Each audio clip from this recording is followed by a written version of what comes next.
One of the things that I'm noticing in the Christian community is that we engage in a lot of debates personally regarding scripture, regarding the way we should conduct ourselves according to what scripture is saying or what it isn't saying. And frankly, it's causing a lot of division amongst us as believers. We have the opportunity to show people what we believe rather than debate about it. It's not winning by convincing. We live in a society where it's a show me now, show me better than you can tell me. So why don't we take that opportunity to be able to tell people and show them what the truth really is? We spend a lot of times just, going through different debates or arguments, if you will, healthy debates, as some people like to call it. But the real walk is literally just that, the walk. How are you walking? I need to be the example of what I'm talking about. If I talk about, it's a great idea, the Bible talks about celibacy, you abstaining from sex before marriage.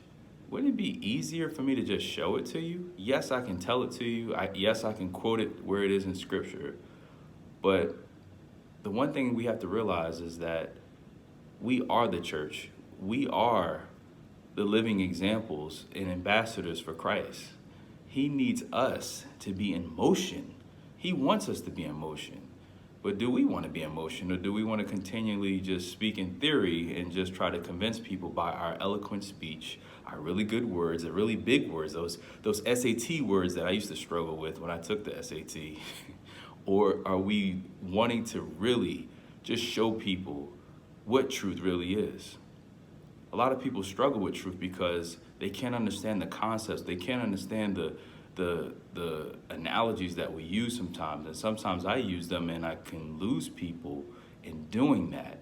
But the way that I can catch them is by just showing them what it is. It's almost like if you are, and here I go with another analogy, working out.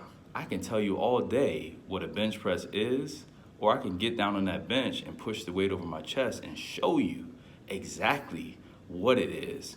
And then from there, some people learn by actually seeing, some people learn by doing, or both. I learn by doing better. But some people need to see it first, like, oh, that's what you meant. That's what you meant by, if we go after God with all of our heart, all of our mind, all of our strength, and if we delight ourselves in him, he'll give us the desires of our heart. I see that. I see that in your life. I see that as you're going after God, he's giving you the desires of your heart. So guess what? Now, it's easy for me to be able to follow that. But it's hard for me to follow that if you're just telling me that and all this bad stuff is happening around me, all of this unfortunate stuff's happening around me. I'm not hearing what you're saying because what you're saying is not helping me now. But it helps me to know that you were where I was, and then you were able to be that walking example and be able to show people this is where I was. I was in a bad place, but God has raised me up. And now I'm able to do more things. I'm able to expand and influence and impact other people because of where he's brought me from. And I never forgot where I came from. That's the key part. Never forget where you came from. No matter where you're going, never forget where you came from. Because just as easily as you've been brought through that, you can go right back to that negative situation. Please like, comment, subscribe to my YouTube channel. May God bless you. I pray that you win people by not convincing them, but by being the true example of what Christ wants us to be. Have a blessed Friday.